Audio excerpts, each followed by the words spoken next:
दोस्तों, मैं बबीता सिंह राजपूत अपने YouTube चैनल में आप सभी का स्वागत करती हूँ। तहे दिल से स्वागत करती हूँ। आशा करती हूँ आप लोग बहुत अच्छे होंगे, स्वस्थ होंगे, मस्त होंगे। दोस्तों अच्छे होंगे, जहाँ भी होंगे खुशहाल होंगे। आज मैं आप लोगों के बीच में एक कहरवा नाच गीत लेके आई हूँ। बहुत ही मज़ेदार कहरवा नाच गीत है। कैसा लगेगा कमेंट में ज़रूर बताना और अपना प्यार आशीर्वाद जरूर देना। जो लोग नए होंगे प्लीज़ मेरे चैनल को सब्सक्राइब करके मुझे आगे बढ़ाएँ और मुझे सपोर्ट करके मेरे मेहनत को अच्छा बनाएँ। धन्यवाद।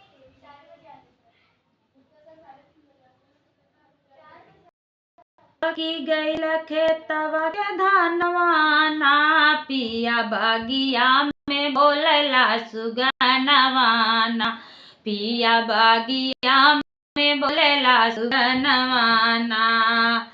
पाकी गईल खेतवा के धानवा ना, पाकी गईल खेतवा के धानवा ना, हो पिया बागिया में बोलेला सुगनवा ना, हो पिया बगिया में बोलेला सुगनवा ना। पकी गईला खेतवा में धनवा ना, अरे पकी गईला खेतवा में धनवा ना, पिया बगिया में बोले सुगनवा ना, हो पिया बगिया में बोले सुगनवा ना।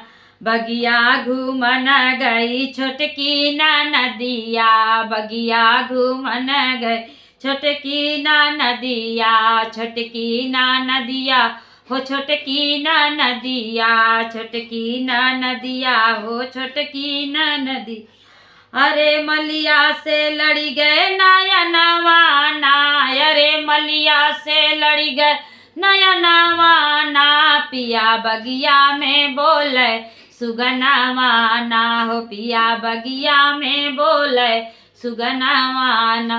अरे मलिया से लड़ी गल नयनवा ना, अरे मलिया से लड़ी गल नयनवा ना, हो पिया बगिया में बोले सुगनवा ना, हो पिया बगिया में बोले सुगनवा ना।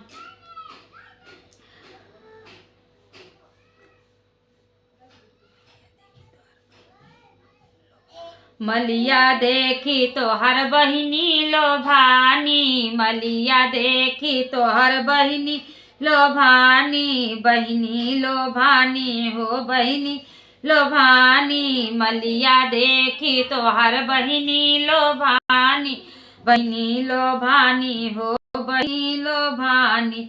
अरे सुन लेता ननदी के बिरना ना, अरे सुन लेता ननदी के बिरना ना, हो पिया बगिया में बोले सुगनवा ना, हो पिया बगिया में बोले सुगनवा ना। पकी गईला खेतवा में धनवा ना, अरे पकी गईला खेतवा में धनवा ना, हो पिया बगिया में बोले सुगनवा ना, हो पिया बगिया में बोले सुगनवा ना। बरजौन राजा हो अपनी बहिनिया, बरजौन राजा हो अपनी बहिनिया, अपनी बहिनिया हो अपनी बहिनिया, बरजौन राजा हो अपनी बहिनिया, अपनी बहिनिया हो अपनी बहिनिया। अरे लागी जई है कुलवा में दगवा ना, अरे लागी जई है कुलवा में दगवा ना, पिया बगिया में बोले कोयलिया ना, पिया बगिया में बोले सुगनवा ना, हो पिया बगिया में बोले सुगनवा ना।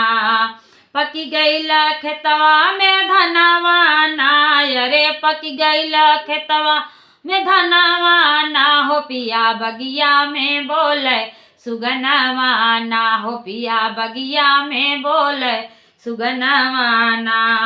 अब की बहिन के तोहरे ब्याह कराई देबै, अब की बहिन के तोहरे ब्याह कराई देबै, अब की बहिन के तोहरे ब्याह कराई दे।